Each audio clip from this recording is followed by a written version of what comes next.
nosotros el doctor Guido Gómez Mazara, dirigente político de la República Dominicana, miembro del Partido Revolucionario Moderno, a quien damos las buenas tardes. Guido, gracias por recibir nuestra invitación a Precisando. Muchísimas gracias, un placer, esperando que todo esté bien en términos de familia y tranquilo. Así nos tienen tranquilitos en la casa. Esta cuarentena no nos deja de otra, pero hay que cumplirla porque la verdad que esto parece que no es relajo. Guido, ¿cómo han sido tus días antes de entrar en materia en esta cuarentena? Sabemos que te gusta mucho la lectura, Sí, pero hay otras cosas que hacer. ¿Cómo han sido tus días, Guido? Bueno, tú sabes que yo tengo mis dos hijas aquí, la que estudió fuera y llegó. Tenemos planificado mandarle en mayo ya hacer su maestría, pero el coronavirus no ha transformado el ritmo. Así es. Está aquí en la casa, la chiquita también. Y la verdad es que he dedicado mucho tiempo a leer. Había un trabajo que se llama Capital e Ideología de Piketty, que yo lo tenía pendiente, lo leí, un trabajo como de 800 páginas. Y ahora me he dedicado mucho, ¿sabes? Yo, en mi época de más juventud, a mí me gustaba mucho el jazz music. Entonces, un trabajo sobre Miles Davis y un grupo de jazzistas afroamericanos que han sido históricamente marginados por su tragedia. Ajá. No es el caso de Quincy Jones, Miles Davis y todo ese tipo de cosas. Y le he estado leyendo esa geografía qué bueno, para matar el tiempo y estar tranquilo aquí. Qué bueno que ustedes los políticos se dediquen a eso. Me imagino que Gonzalo hará lo mismo, Miguel Vargas, ese grupo de gente. Es interesante.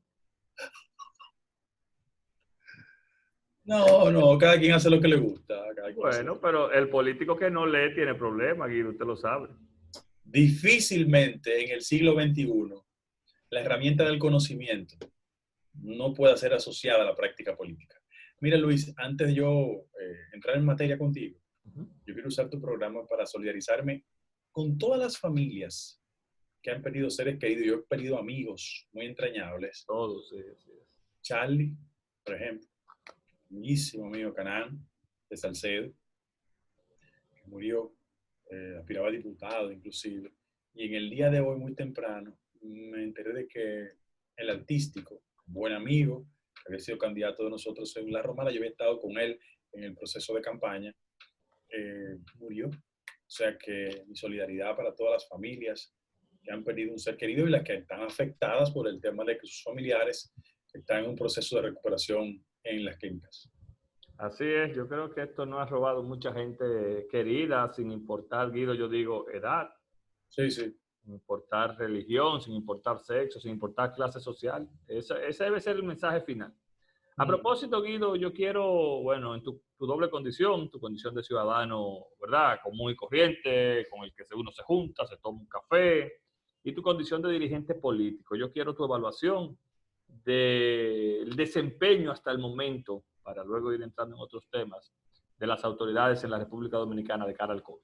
O sea, con mucho gusto. Mira, lo primero es que una pandemia con estas características que nos llegó nunca puede ser el caldo de cultivo de juicios desaprensivos respecto del momentum electoral. La prioridad aquí tiene que ser el interés sanitario. Eso no implica que no pensemos en otros temas que son fundamentales para el buen funcionamiento del país. Pero como tú me tocas el tema del sector crisis sanitaria, COVID-19, yo debo decir que aunque hay aspectos en el funcionamiento y en la escasa previsión del proceso, yo quiero más ser una persona que reflexione sobre los elementos estructurales de la crisis que conducen a que la autoridad no funcione con las expectativas que uno tiene. Mira, en la República Dominicana el factor presupuestario del sector salud significa 1.7 del Producto Interno. Eso contrasta con las tendencias que hay en América Latina, que el mínimo es 4% del PIB. Nicaragua, Ecuador, Cuba, Venezuela. Entonces, de arrancada tenemos un sistema sanitario con dificultades presupuestarias. ¿Cómo se traduce eso? Para que la gente tenga una idea que no hay una contaminación política. Bueno, los niveles de recuperación en el continente han sido de 20%, aquí de 1%. El nivel de letalidad es de 2%, aquí es de 5%. Es decir, mira cómo esos componentes van dificultando todo el proceso de que el país asuma con mayor energía el tema del impacto que tiene el coronavirus. Y hay dos fenómenos que parecen invisibles, pero tú comienzas a darte cuenta. Y es que lo que en principio comenzó como un factor de carácter sanitario, también se ha combinado con un factor de carácter económico. ¿Por qué? Porque las políticas de reclusión y control han generado una desactivación de las fuentes fundamentales que mueven la economía dominicana, con un impacto en dos sectores fundamentales, en tres sectores fundamentales, pero de los dos de mayor importancia: el turismo, que tiene un impacto esencial en la economía dominicana. El sector de remesas, se ha proyectado que el sector de remesas habrá de dejar de incorporar a la economía dominicana 1.500 millones de dólares. Eso es mucho. Eso es mucho, claro. Y el otro sector es el sector de zonas francas. La gente dice... Guido, escúchame, eso es casi el presupuesto de salud. Eso es Sí, casi, claro, es más, claro, yo creo que eso es más que el presupuesto de salud. El presupuesto de claro. salud creo que son 70.000 millones de pesos. Sí, que es 1.7 del PIB. Entonces, ¿qué significa eso? Que hay otros aspectos de la economía que podrían ser alentadores. ¿Por qué? Porque yo siempre trato de ver las dos caras de la moneda. Vamos a hacer una recesión, que es una recesión mundial y que va a tener un impacto en la economía dominicana, porque los dos flujos de mayor presencia en el exterior que impactan en la República Dominicana son turismo y remesas. Y las economías que más fluyen recursos a la República Dominicana, como la norteamericana, en el mejor de los escenarios se proyecta un crecimiento de 1%. Y en el caso de España no tengo que explicarte el impacto sanitario que ha tenido. Entonces, frente a eso, hay que tocar la puerta de nuevas expectativas. Aquí hay un descenso en los precios del petróleo en los mercados internacionales. Eso en la República Dominicana genera una especie de respiro. Y hay otro componente, es que los precios del oro han sido posicionados económicamente con ventaja para nosotros. Nunca esas expectativas son capaces de compensar el impacto que va a tener en la economía dominicana todo este fenómeno de recesión. Sobre todo en una economía como la nuestra, que había estado creciendo 3, 4 puntos por ciento en el año.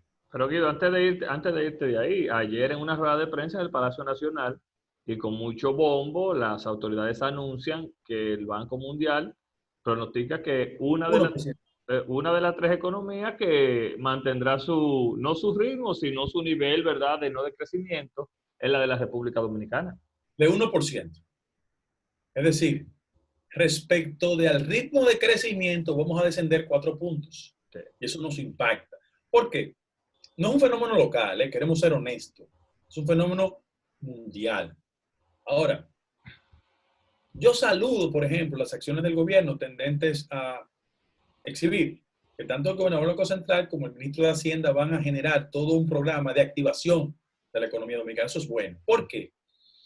Porque frente a la actual coyuntura, ponte a pensar de que 2,4 millones de personas que se presuman que están incorporadas al mercado informal van a estar técnicamente afectados. Bueno. Y ponte a pensar que en el país, nosotros los dominicanos tendremos como mecanismo de solución y compensación social el gobierno, que a los sectores carenciados le va a generar un salario de 5,000 pesos mensuales. Y a todos aquellos que en el sector privado perdieron su empleo y o redujeron sus ingresos de 8,500 pesos. ¿Y eso es sustentable en el tiempo, Guido? No, no es sustentable en el tiempo. Son periodos de sección. Y déjame hacerte, sí, pero ahí mismo, para que continúes, que está interesante, y cómo esto pudiera reflejarse e impactar negativamente en un nuevo gobierno que en agosto inicia. Ahí vamos. El carácter de provisionalidad de las iniciativas del gobierno no es porque el gobierno ha querido. Se ha presentado una situación de excepción. Claro. Y como todos los países han abordado políticas inmediatistas. ¿En qué dirección? Si yo soy empleado público y pierdo el empleo, tengo un tope de ingresos por las políticas sociales. Si soy empleado del sector privado y pierdo el empleo, tengo un tope. Ambos niveles, 5,000 mensuales y 8,500, representan el 30% del ingreso que proyecta el Banco Central que necesita un dominicano en su canasta básica. ¿Qué significa esto? Que los ingresos que como iniciativa del gobierno, muy correcta, se han tomado, no van a generar hacia lo interno del comportamiento en las economías de los ciudadanos una mejoría sustancial. ¿Qué ha hecho el gobierno? El gobierno ha generado un paquete de 32,000 millones de pesos. Hace como 25 o 30 años en este país se hablaba mucho del dinero inorgánico.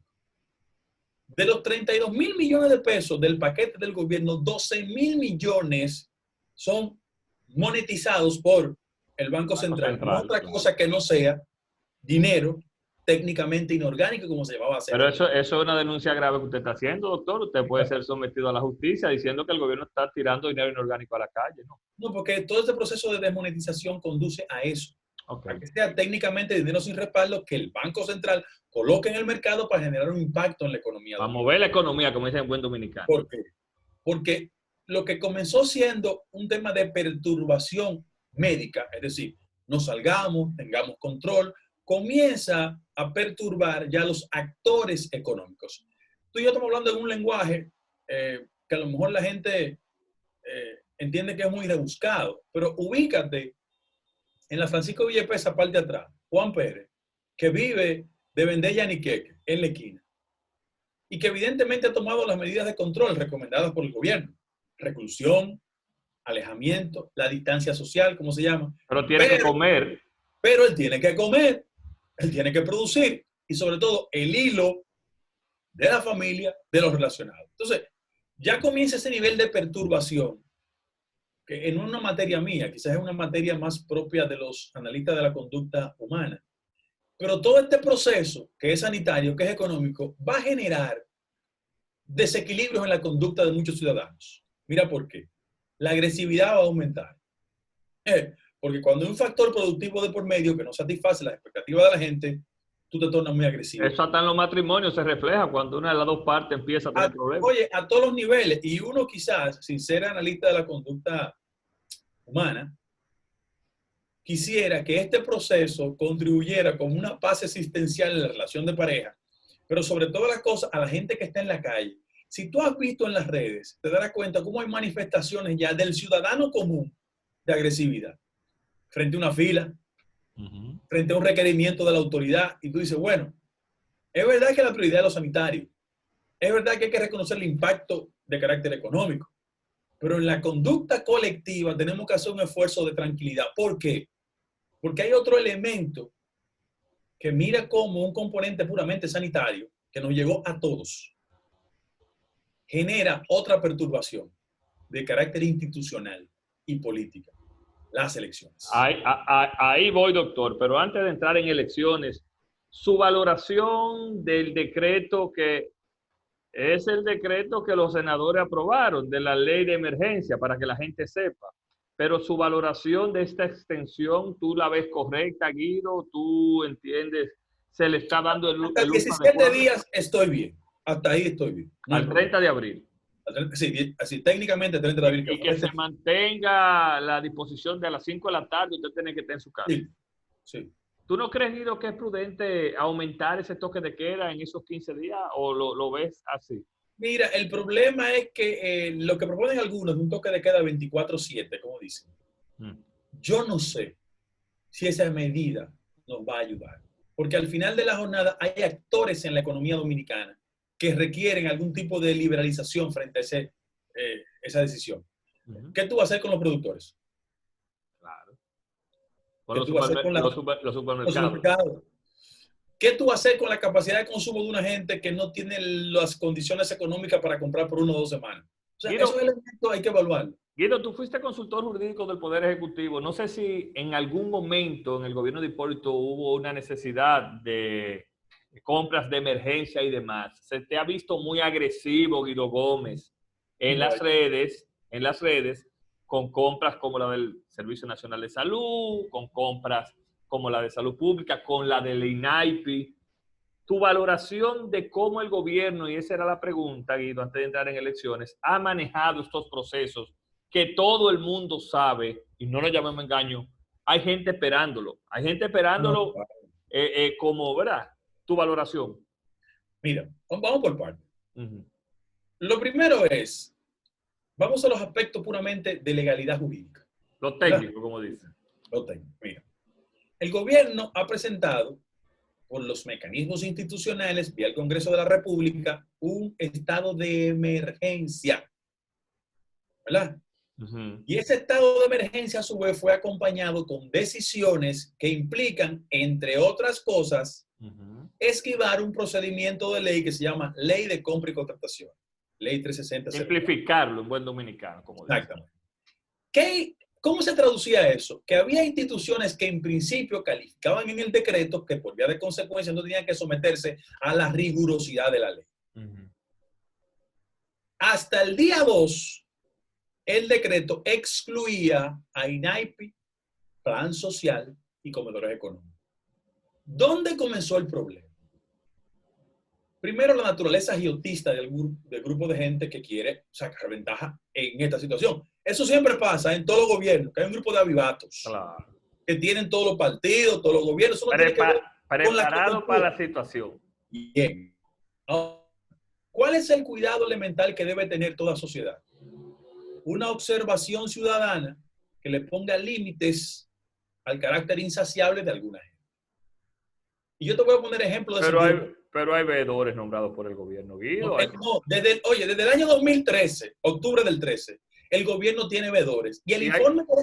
hay comisión de ética, Guido. Sí, pero más aún, el informe que dio Participación Ciudadana dijo que de esos designados, 92% no cumplieron con sus metas. Pero óyete esto. En buen dominicano, ¿cómo es posible que la primera acción de licitación de 2.700 millones de pesos, 2.700 millones de pesos, dos empresas hayan tenido el 64% de la compra? Tú dices, mira, aquí hay algo que no está funcionando bien. Mira, no voy a hacer juicio de valores, aquí hay algo que no está funcionando bien. Y yo saludo la acción del ministro de la Presidencia, que es el vocero en este proceso, respecto de limitar ese tipo de licitaciones. Mira que lo saludo y lo reconozco. 2, vamos al detalle de situaciones que yo te las pongo sobre la mesa y tú haces una evaluación. No quiero emitir juicios. Primer tema. El INAIPI no estaba en el decreto original. En esa fecha, eso es verdad. Las maniobras interpretativas que han hecho algunos amigos no se corresponden con el proceso. Yo conozco a Pablo Cabrera hace más de 30 años. Al suplidor que hizo la denuncia. Yo lo conozco. Ese no es ni PRMista, ni PLDista. Él es un suplidor. Un empresario que comenzó con un proyecto con su papá hace muchos años, don Gustavo, en la Churchill vendiendo vehículos. Y su hermano chico... Cabrera Motor, para que la gente sepa. Sí, y ahora su hermano es socio de Auto House. Que está en el mismo sitio, para que la gente sepa dónde estaba. Para sacarle ese componente. Segundo lugar, yo tengo la documentación. Pero al margen de la documentación que yo tengo y de los precios, hermano, ¿qué hace la jefa de compra juntándose con un suplidor en una plaza? En un café. ¿Qué pasa? Y además te voy a dar un dato. La decisión que se tomó de suspensión y de decreto de destitución, cosa que yo veo correcta en términos previsorios, no resuelve dos problemas. El primero, o la autoridad moral de Gustavo Montalvo no impide traducir la acción de la justicia a eso. Claro. Pero en segundo lugar, mi querido amigo, te lo digo aquí, es que la conversación con ella está grabada. Con la encargada de compras. La señora Martínez. Está grabada. ¿Tú crees, Guido, tu experiencia, porque uno es muy viejo ya en esto, ¿tú crees que una decisión de un empleado de segunda categoría pedir 30 millones de pesos es una acción unilateral? No, imposible. Además, ya lo dice en la grabación. El gobierno toma la decisión rápido de resolver todo porque hay una grabación. Y ellos lo saben. La tenemos nosotros en la oposición. Ellos lo saben. ¿Y qué más o menos dice esa grabación, Guido? Pues yo no sé nada. Te la puedo mandar. Entonces, mira qué pasa. Fíjate que no estoy haciendo juicio de valores, te estoy hablando de elementos. Otra situación. No te vayas del INAIPI, Guido, que quiero preguntarte. ¿Tiene o pudiese tener consecuencia una declaratoria que hace la exdirectora Berlinesa Franco, que ella dice que violentó procesos? Además, es que en el documento que manda el consultor jurídico como fundamento de la institución, dice que no se respetó la ley de compra y contrataciones. Wow. No te quiero adelantar los acontecimientos, pero mañana tú sabrás que eso no se va a quedar en el aire. ¿Verdad? Ok. Que sí, eso va a la justicia. Eso va para un sitio en la feria. Bueno, pero Jean Alain, yo espero que lo acoja como tiene que acogerlo. Porque eso es el PETCA que hay que depositar. Pero tú verás que en 24 horas eso va a estar donde tiene que estar. Bueno, eso es una primicia. La gente va a decir, no, que estamos en tiempo de coronavirus. Sí, pero también hay que recordarle a mucha gente que en tiempo de coronavirus se quisieron pasar del... Correcto, ¿no? ¿Verdad? Y eso sí es un abuso. Eso sí es un abuso. Claro. Ahora, otro elemento. Mira que yo no quiero citar personas, sino instituciones. Estamos en una crisis sanitaria. Bien. La gente sabe que el presupuesto no alcanza. ¿Cómo es posible que una sola compañía de construcción, una sola, que se llama Consmara Seminsa, tenga 14,000 millones de pesos asignados por el gobierno al tema hospitalario? ¿De equipamientos? No, de construcción, porque esa compañía construye y equipa. Solo por... ¿Y de quién es eso, Guido? Te voy a decir el nombre. Solo por construcción tiene 14,000 millones de pesos. Yo estoy en contra de que se construya un sistema sanitario creíble. No, yo estoy en favor. Y aplaudo la iniciativa del gobierno en esa dirección. Ahora, entregarle 14,000 millones de pesos a una compañía. Su propietario se llama Marco Dionisio Montaz. Mira que no estoy haciendo otra interpretación. 14,000, lo tengo documentado, ¿eh? Pero una pregunta, Guido. El hecho que tenga 14,000 millones y no sé quién es el señor Montaz. Sí, Marco Dionisio Montaz. Incurrió en sobrino del presidente del PLD. De Juan Temístocles Montaz. Pero ¿se incurrió en alguna, Guido, en alguna violación para la asignación de esa contratación? Sí. ¿Y también procederán ustedes? Claro. Okay. Claro. Tercer elemento. Mira que no estoy haciendo juicio de valores, estoy dando la información para que la gente vea que en medio de esta crisis la observación ciudadana es buena, no es mala. Y yo no estoy emitiendo criterios respecto a prácticas de corrupción. Es el carácter agiotista e insaciable de mucha gente. Otro tema que te va a tocar a ti, por relaciones de amistad, pura y simple. No voy a mencionar el nombre. Digo, tú no tienes que ver con él. Hay una compañía que se llama Telemédica, que tiene 665 millones de pesos. Así. Pero esa compañía es muy vieja, Guido. Pero espérate. ¿Le suplía hasta usted en el PRD? No, le puede suplir a Santo Tomás de Aquino. Lo que estoy diciendo es que la ley del funcionariado público y la ley de compra y contrataciones impide eso. Porque quien aparece en el consejo directivo, hay 2 decretos de personas que aparecen en el consejo de esa empresa. Una persona que siempre me saluda bien, que es la directora de Sabica, y otra, una joven muy distinguida, que es viceministra de la Juventud. Lo que estoy diciendo es la legalidad. O sea, el discurso de la transparencia no es un discurso de la boca hacia afuera, pero no crea que es solo en ese aspecto. Mira, yo estoy recibiendo de mis amigos alcaldes que llegaron toda la documentación. Lo que está pasando en los municipios es una locura. Hay alcaldes que tienen que entregar el 24, que han hecho órdenes de compra. ¿En este intervalo? Sí, tengo la documentación. Ya. Y tú dices, pero ven acá, se pusieron... Fíjate que no es un problema del gobierno, es un problema estructural que hay en el país. Claro. Pues, para que no digan, no, que Guido lo hace porque Guido es de la oposición. Bueno, pero Guido, no quiero desaprovechar la oportunidad antes de terminar. El tiempo contigo siempre es corto. La Junta ayer dispuso la suspensión del proceso. Tu valoración... La posposición. La posposición del proceso que se tenía que realizar en mayo. Tu valoración de cómo se hizo esto, ¿están de acuerdo? Cuéntanos. No, mira, desde el punto de vista de la racionalidad sanitaria, era evidente que había que posponerlo. Afortunadamente, hay un interregno entre primer ciclo de celebración, 17 de mayo, y juramentación, 16 de agosto, que habilita fechas. Ahora, eso no significa bajo ningún concepto que el 16 de agosto no vayan a entregar. Tienen que entregar el 16 de agosto, porque es un mandato constitucional. ¿Qué pasa? Que en el gobierno el único aliento es el factor tiempo. ¿Por qué? Te he visto muy activo con esa estrofa. ¿Por qué, Guido? Porque ellos entienden que el factor tiempo con un candidato oficial que tiene todo el aparato asistencialista del gobierno le da posibilidad de remontarse. Gonzalo no va a remontar nunca, pero hay que dejarlo. Ahora, ¿qué pasa? Que en ese interregno ellos alientan voces como la siguiente. Primero, el posicionamiento mediático de algunos amigos tuyos diciendo, bueno, aquí la crisis sanitaria no va a estar resuelta el 5 de julio, eso alentando. Segundo lugar, Cuando cuando te habla de amigos míos, ¿te habla de comunicadores o de arreglistas? Comunicadores arreglistas. Otra cosa, un amigo tuyo, don Príamo Rodríguez, que debe estar en su casa tranquilo, con una irresponsabilidad de él, una vagabundería de él, decirle a este país que producto de la crisis hay que crear una junta que vaya más allá del 16 de agosto, integrada por los empresarios y por Danilo Medina. Es una vagabundería de Príamo Rodríguez en este momento. Es una falta de respeto y una desconsideración.